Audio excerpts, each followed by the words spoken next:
Good afternoon, everyone, and thank you all for joining this lunchtime webinar on what promises to be a really interesting topic. Behavioural science, it is fascinating. Today, we're going to hear about the impacts on disclosure when behavioural science is applied to underwriting. So my name is Jenny McDonnell.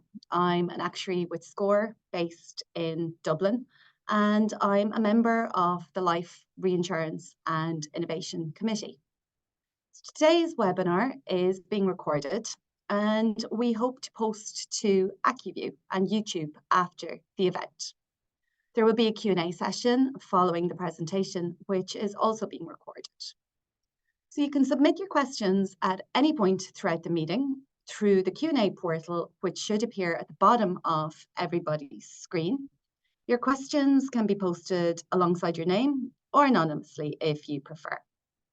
It's just a reminder that once you've registered with your full name, the Society of Actuaries will have a record of your attendance.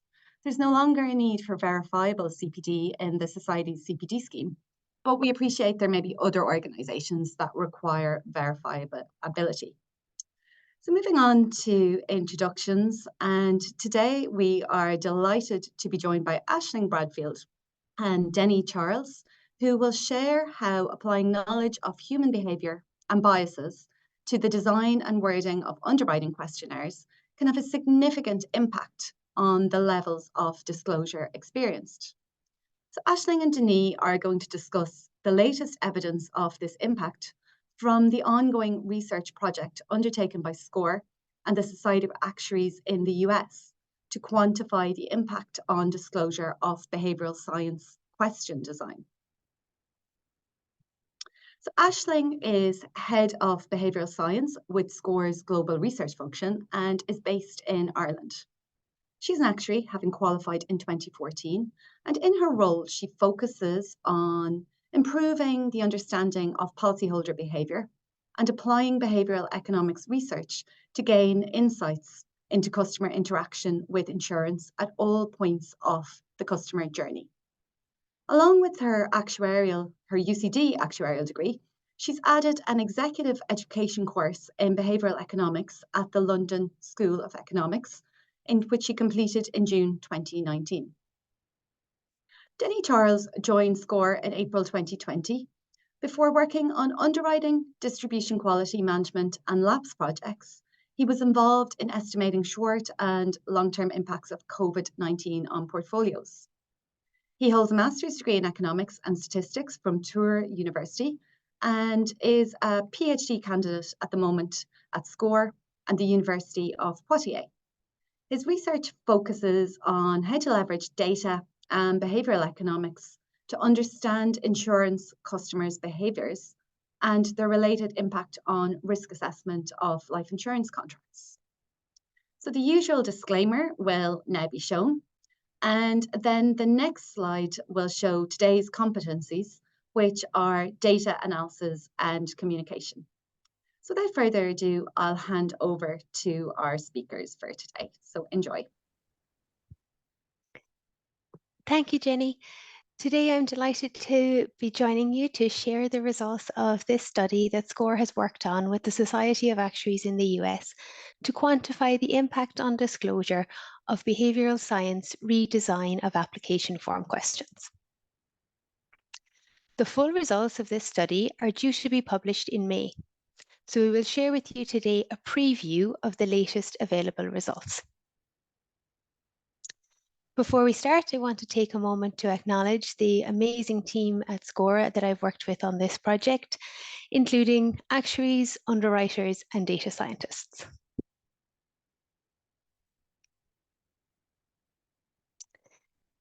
So to give an idea of our agenda for today, we're going to start with a bit of background and the reasons why we wanted to explore this topic in our research. We'll look at some survey results showing how widely behavioural science is used in life insurance. Then I'll hand over to Denis to talk us through the design of our research experiment.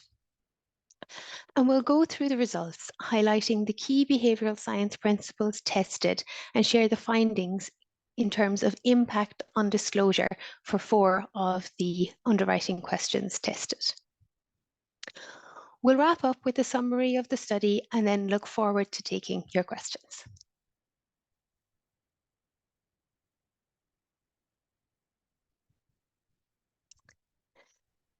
So the insurance application process is intended to provide underwriters with the information needed to price the risk. And from a customer perspective, this appears as a health questionnaire, asking all about medical history, lifestyle, and behaviours. Now we're seeing a trend in the insurance industry to rely more on application forms, reducing the need for medical exams, blood tests, and interviews. This reduces costs for insurers and creates a faster, smoother process for applicants. It does mean that the information collected on application forms becomes more important when it is often the only information source for insurers.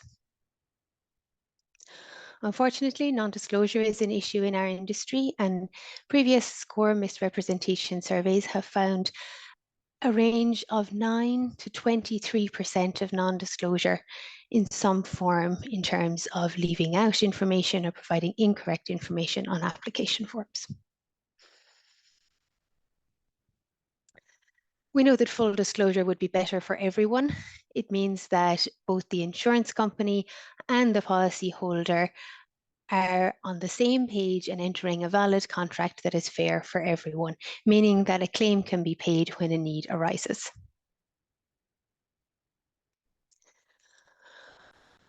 But non-disclosure comes in different forms, and some intentional or even fraudulent non-disclosure occurs where applicants are intentionally lying on their form to get a lower premium.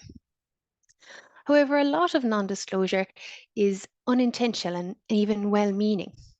And we try to understand this by taking the applicant's perspective and seeing what ways the different questions we ask might impact the applicant's attitude.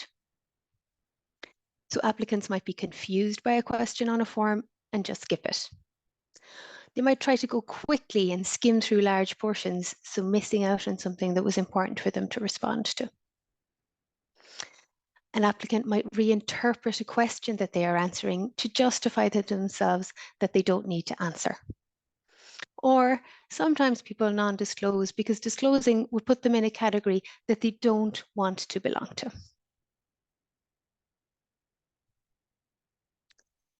Now, all of these people want to be honest with us, and they don't necessarily think of what they're doing as intentionally deceiving. But they also want to get through this process quickly, easily, and as painlessly as possible. And traditional application forms are often long, confusing, and stigmatizing. And this can lead applicants to feel frustrated or threatened. So this is where the behavioral science principles come in. And at the core of what we want to achieve is to make it easy for applicants to be honest. We identify some of the key behavioral principles that we'll discuss a lot as we go through the design and the results of the experiments. So application forms are often long, complicated, and questions are difficult to read, understand, and answer. And this can lead to cognitive overload where applicants have trouble processing all of the information. We also know that as humans, we're social creatures and we like to fit in and be in line with our peers. So questions that highlight negative behaviors can impact our willingness to admit to the behavior. Instead, we want to frame questions to reduce any feelings of stigmatization and make people more comfortable disclosing. Now, this concept of social norms is one of the main concepts that you'll hear us talking about today as we look at the different ways we're redesigning application form questions. So just to define a little bit more detail. So it's the idea that a norm is what we want to be in within our group or within our peers in society. And if we step outside the norm, we may feel threatened or stigmatized. So if a question is asking about a behavior and experience that an applicant is worried maybe outside the norm, they may be less comfortable disclosing. So we want to think about these social norms and these peer effects as we design questions to make people more comfortable and making it easy for them to be honest.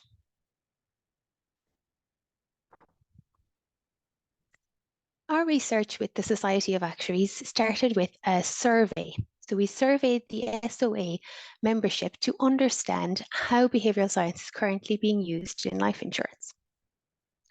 Before I share some of those results today, I want to conduct a mini survey with all of you attending today using polling. So shortly you'll see two of the questions that we asked in the study appearing on your screen. And we want to ask about how organisations are using behavioural science in life insurance and what departments.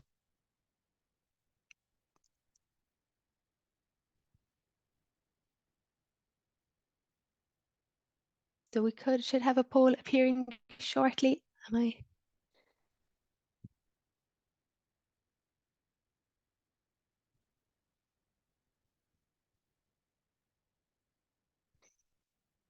Perfect. So the poll includes two questions. So first we ask, to the best of your knowledge, does your organisation use behavioural science for life insurance products and processes? And the options are yes, no, and I'm not sure. And then if you're answering yes, so if your organisation is using behavioural science in life insurance, the following question asks a bit more detail on which departments in your organisation are involved in behavioural science projects for life insurance products and processes. This is a select all that apply question, so feel free here to select all of the departments where behavioural science is currently being applied.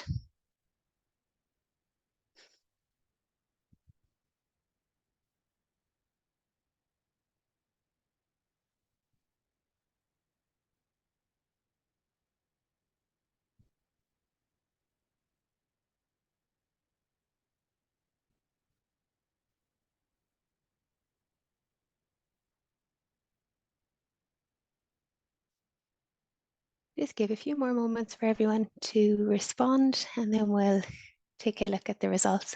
And I'll also share with you then the results of the industry survey we carried out with the SOA, which, though the Society of Actuaries in the US has a large portion of their membership in the US, it also covers a worldwide audience. And so we got some respondents from Canada, Europe, and Asia as well. So what we have is more of a global view that we can compare to the results from our poll of the Irish Society today.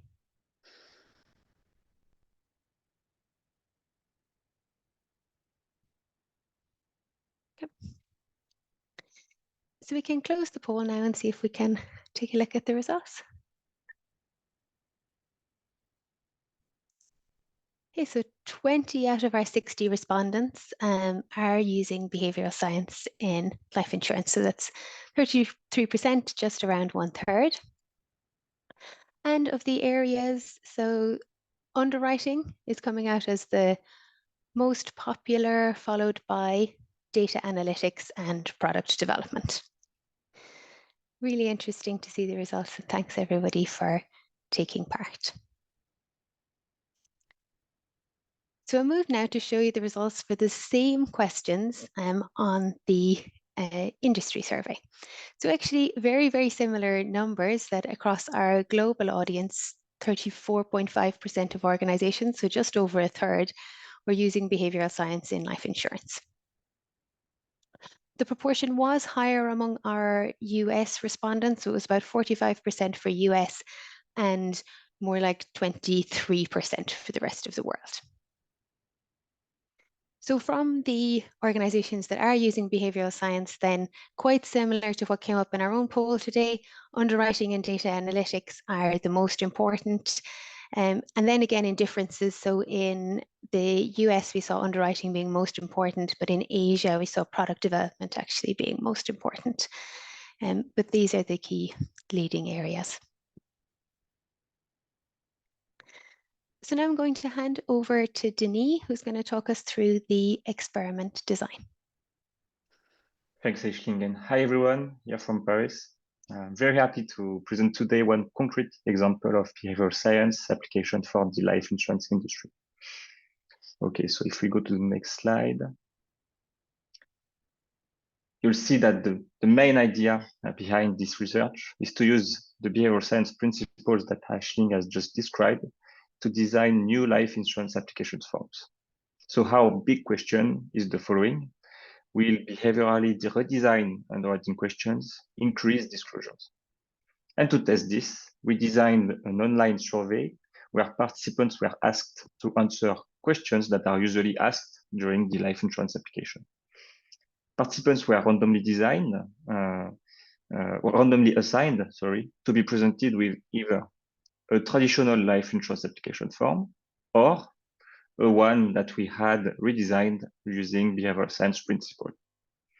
And we can then measure the disclosures from each group, so the one that you see on your screen, and compare them to see the effect of the redesign. Okay, so we recruited over 4,000 participants, and they were split into 5 groups that you can see on this slide. Those groups were defined randomly, but sharing same characteristics in terms of age, gender, and educational level. And the distribution of this characteristic is close to the one from a US insured population. Given that each of our main groups has just over 1,000 participants, we assume that each group has a similar prevalence for each condition studied.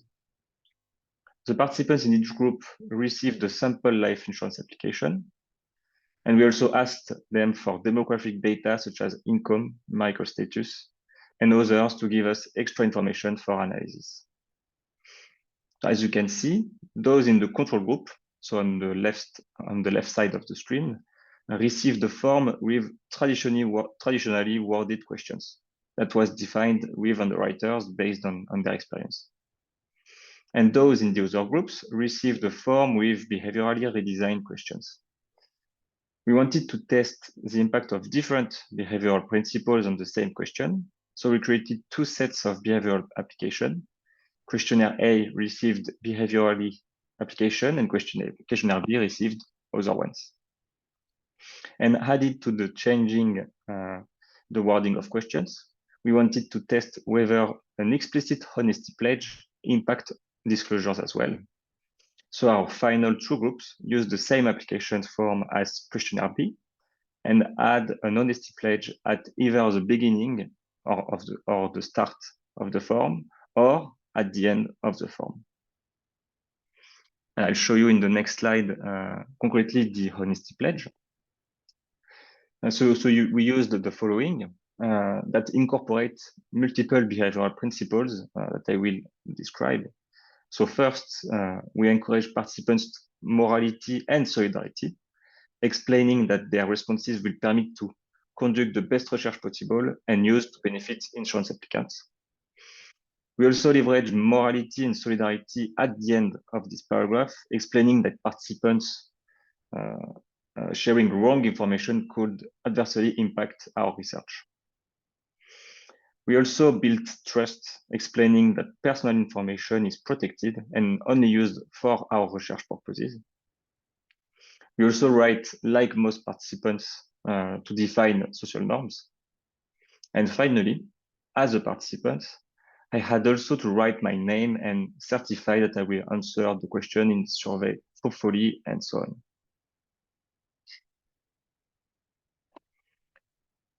So for now, we have defined the recruitment of our participants with our 5 groups and how they were randomly designed. Now we show here which main topics were asked to participants. And these are fairly representative of the main, most important topics that come up in an usual life insurance application form. From an underwriting perspective, these are the factors that most impact claims. And for the rest of today's presentation, we will present results on height and weight, mental health, medical conditions, and tobacco. And Aisling will start with height and weight disclosures.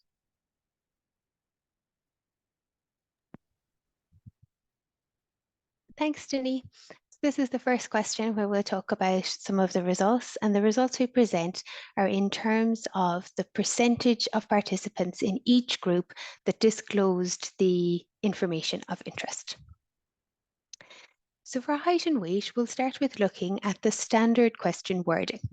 So our control questionnaire was designed to look at the standard question wording from US application forms, but you'll probably be familiar with this as pretty standard question wording used everywhere. So the height and weight question is an open-ended numerical answer requested for height and weight.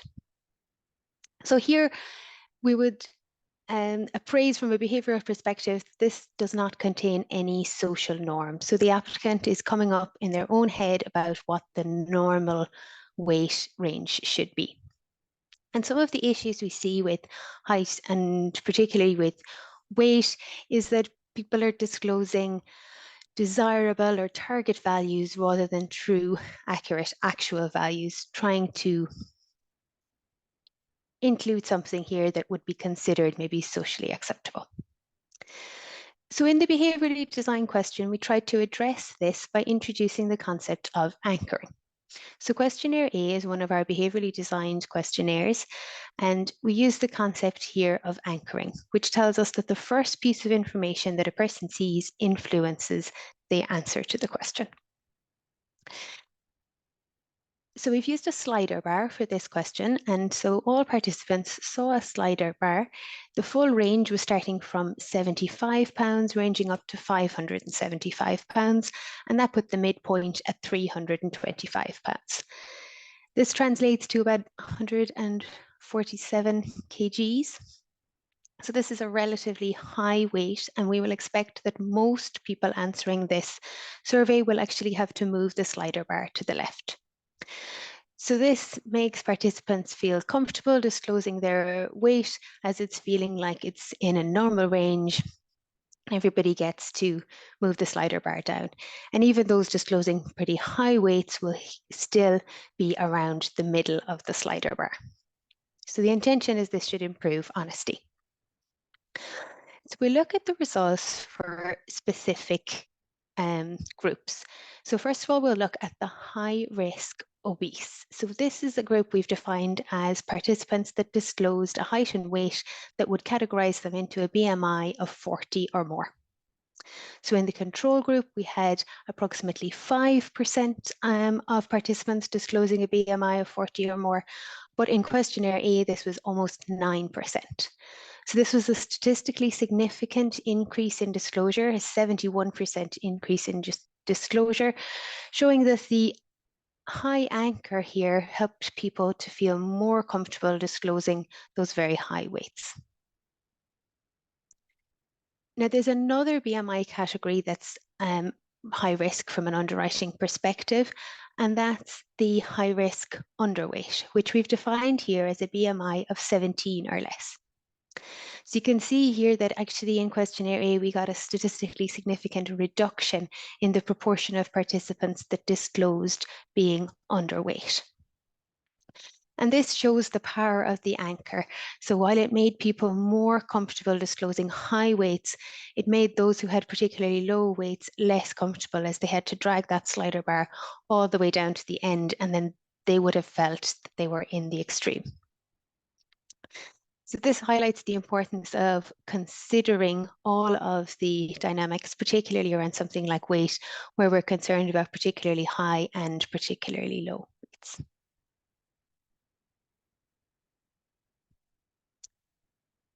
The next question then is the medical conditions. So again, we'll start by looking at the standard wording.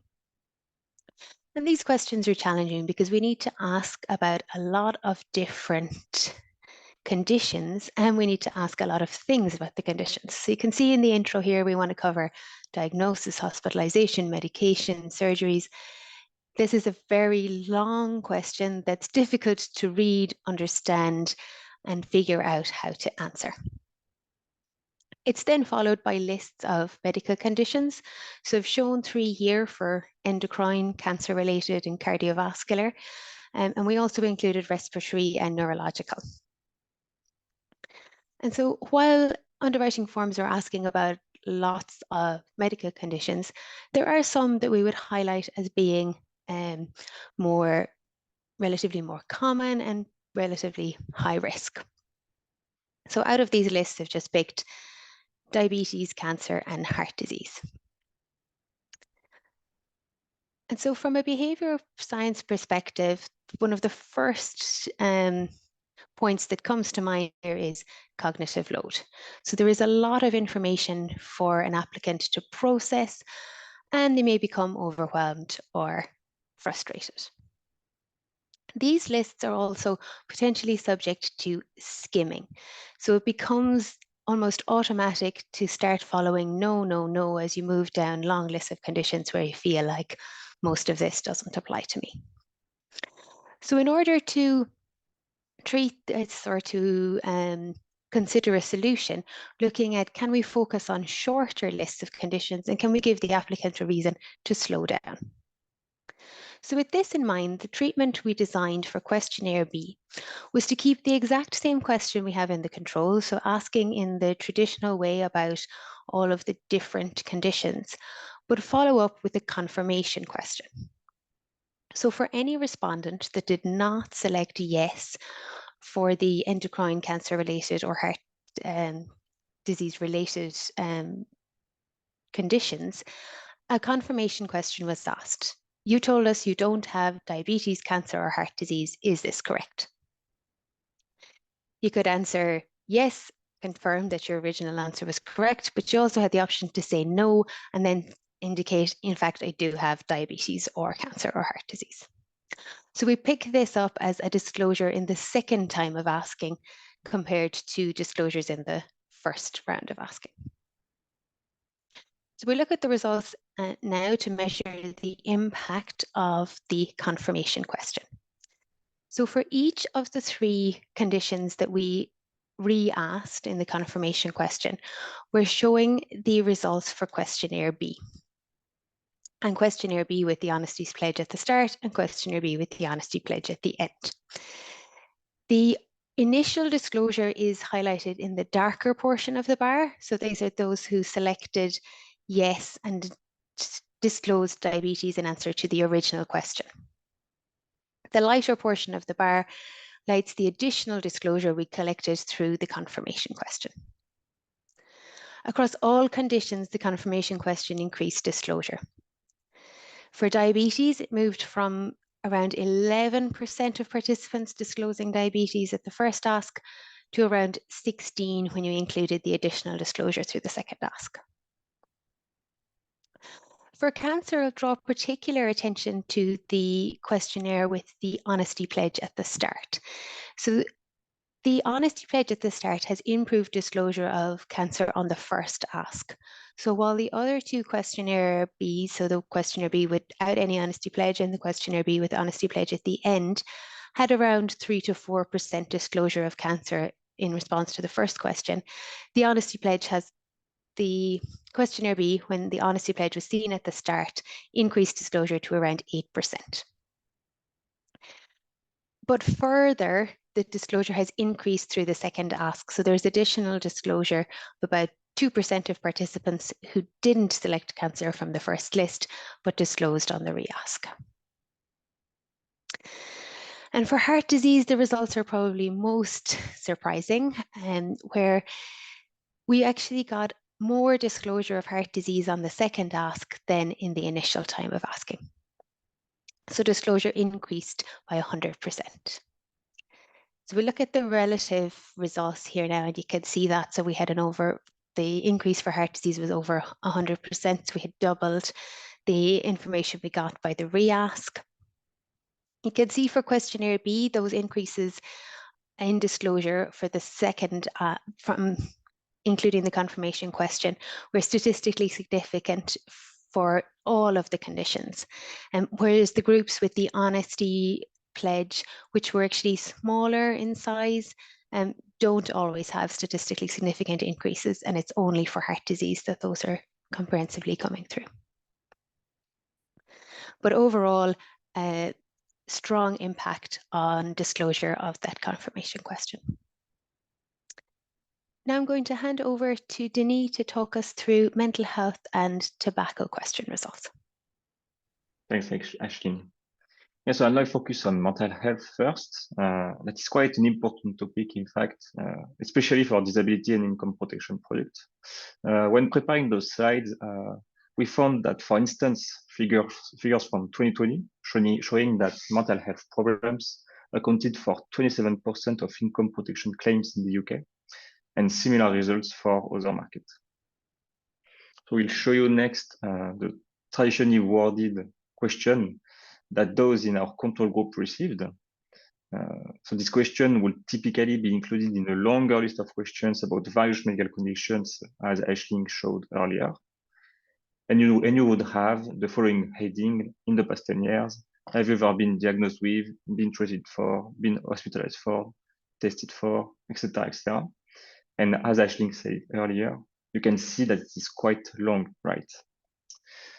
So yeah, so you have that first part of the question, and then you have a long list of mental health conditions with yes/no response required for this entire list.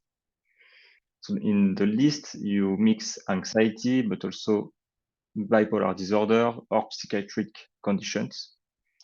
So you have to say yes if you've ever experienced any of these conditions.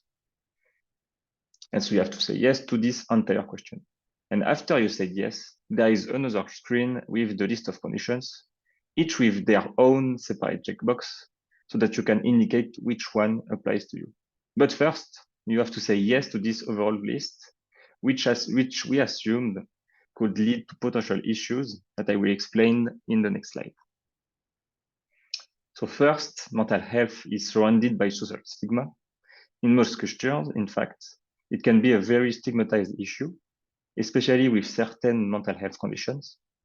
This means that if you have a condition like anxiety or depression, which are more accepted and less stigmatized, you may not want to say yes to that overall list because it also contains much more stigmatized conditions, such as schizophrenia and bipolar disorder. So you might think that you don't belong in the same box as people with the latter conditions. So you might say no to this overall list to avoid being lumped in with the conditions that don't apply to you. And one possible solution, to this issue is to make it easier for applicants to only have to admit to the conditions that actually apply to them. A second issue with mental health is that it's a very personal and private topic. So a lot of applicants may not be comfortable talking about their mental health with their family, so much less with their insurance company. So we also tried to find a way to build trust with applicants to make them feel more comfortable disclosing such info. So what have we done? So for questionnaire A, yeah, thanks. So for questionnaire A, we redesigned to address the first problem of having to admit to conditions that didn't apply to you. So instead of having the overall list and then the individual checkboxes, we just went immediately to having separate checkboxes for each condition. So for instance, if you've had anxiety, you only need to check anxiety.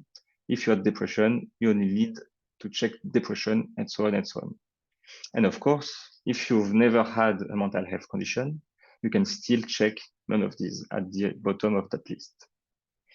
And doing so, we assume it makes it easy for an applicant to admit to only the condition that they have, rather than having to say yes to that long list. So that was for questionnaire A. And yeah, for questionnaire B, we focused on trying to build trust with the applicant. So we kept the exact same question wording as in the control group in order to compare it, but we added in this little message the fact that we know mental health is a sensitive issue, that we only want to understand them better, and we will keep participants' information confidential. So that is the little text that you you see surrounded by blue lines. So we've done it for questionnaire B and also for questionnaire B with an honesty pledge at the beginning. And in the next slide, we'll see the same question with after all the conditions and all the disclosures questions, the honesty pledge at the end. And we'll see in the next slide the overall results by each group. So what we show here is the percentage of participants in each group that disclosed any mental health condition. So in the control group, it's about 36%, and it goes up just slightly for questionnaire B to about 30%. So it is the dark blue bar. But as you can see, the big jump here is from questionnaire A, in which around 52% of respondents disclosed at least one mental health condition. And as you can see, adding the honesty pledge at the beginning of the questionnaire, so the orange bar, provided also higher disclosures. In the next slide, I'll show the results in a better look, where we show the disclosures from questionnaire A and B compared to the control questionnaire, so as a relative basis. And you can see that questionnaire A has over a 45% increase in disclosure compared to the control group, and questionnaire B with honesty statement at the beginning just over 25%. And as you can see here, the two other groups don't show any significant increase. So yeah, I wanted also to highlight the fact that we did take a look at the results across demographics, and questionnaire A remained statistically significant across ages, genders, and educational levels. So we are quite confident with this result. And in the full report that we produced for this study, we also looked at the materiality of the additional disclosure. So you may recall that the listed conditions for mental health range from stress and anxiety to bipolar disorder and schizophrenia.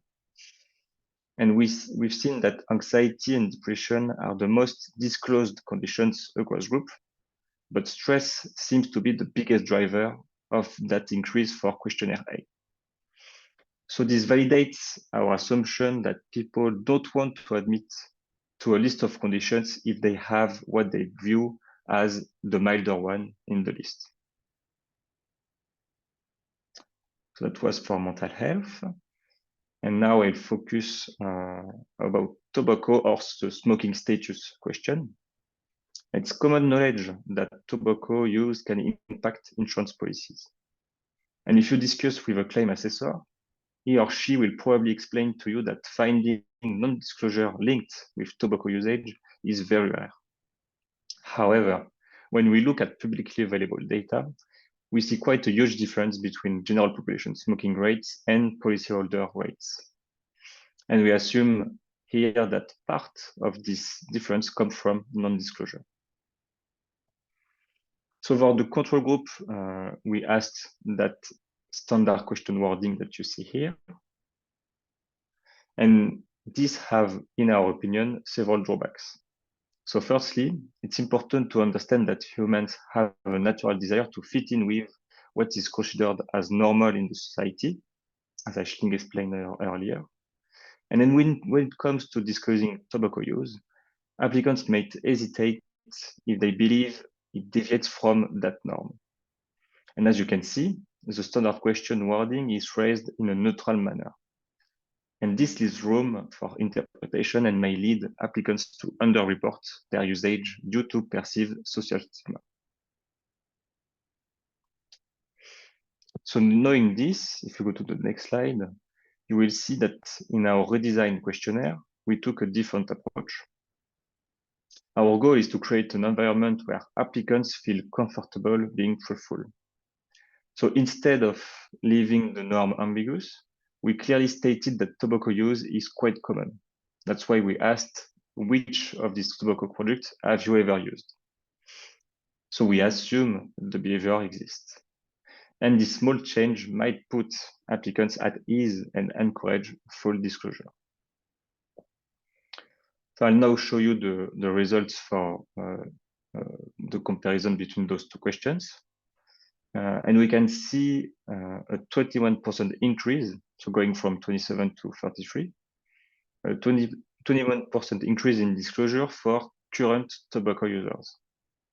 So this shows that by simply reframing the question to assume that a behavior exists, we can improve the accuracy of the information provided.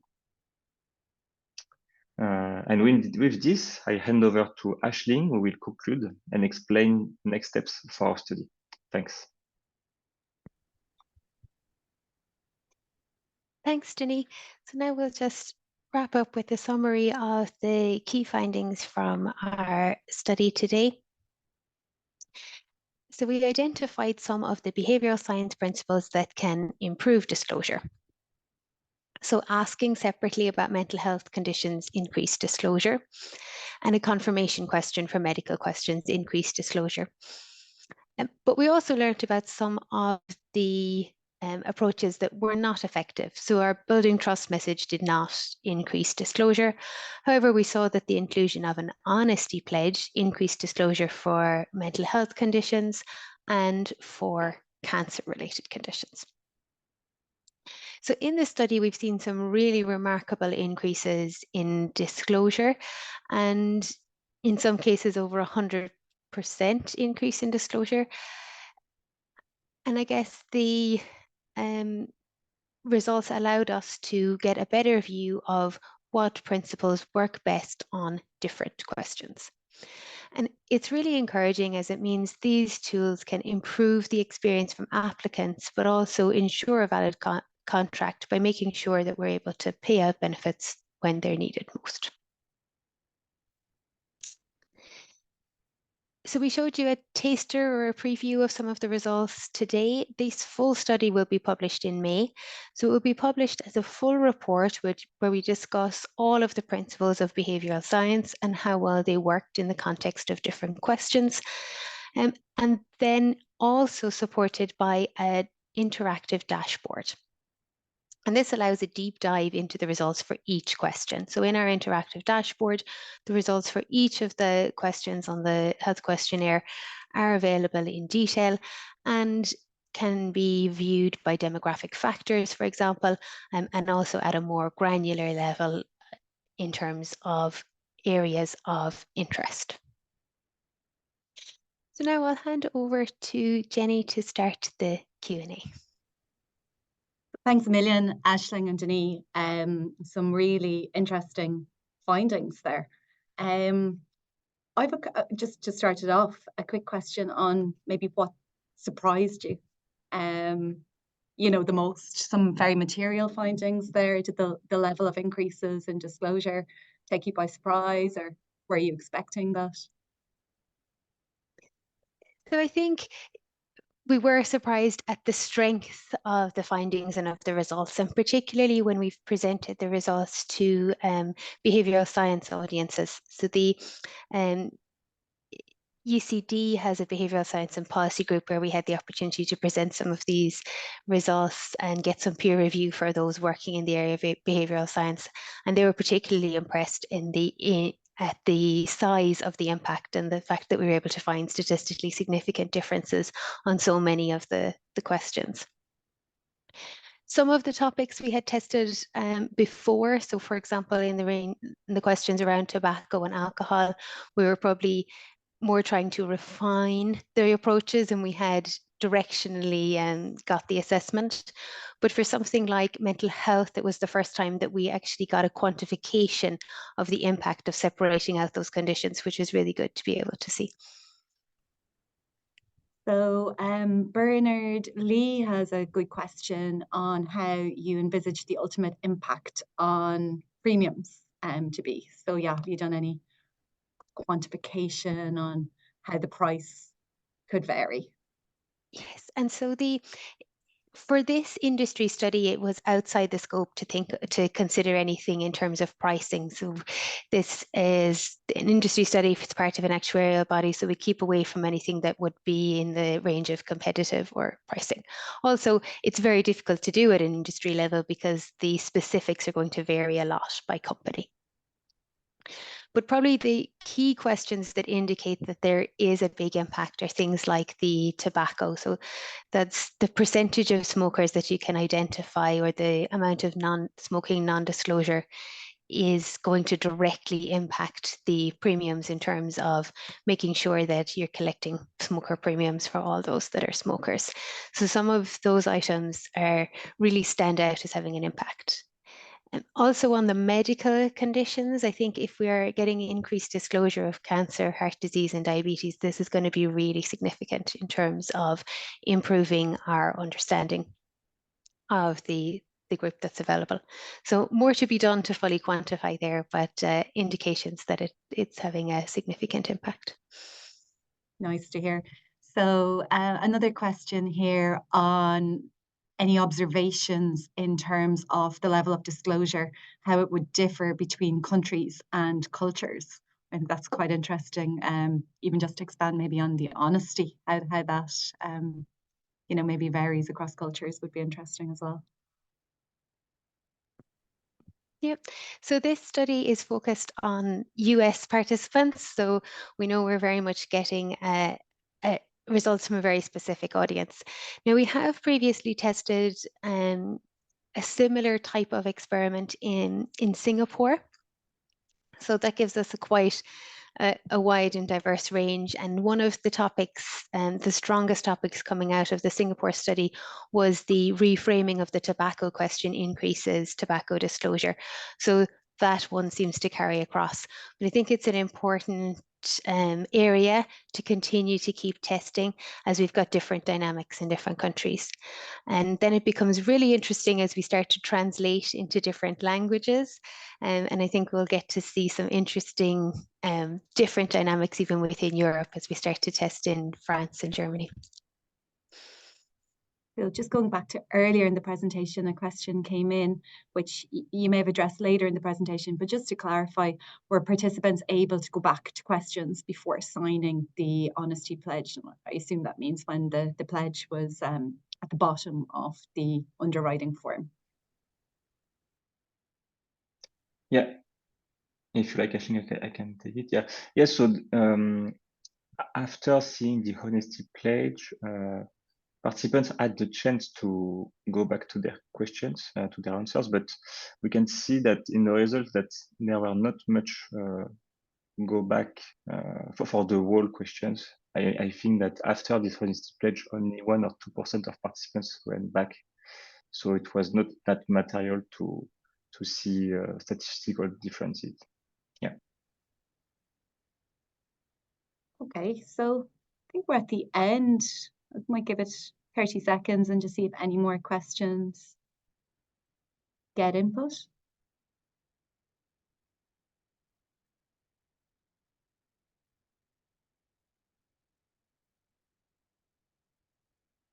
So I don't see anything coming, so I think we'll close the session. Once again, thank you so much, Aisling and Denis. That was a great presentation. And thank you, everybody, for joining. Have a great day. Thank you.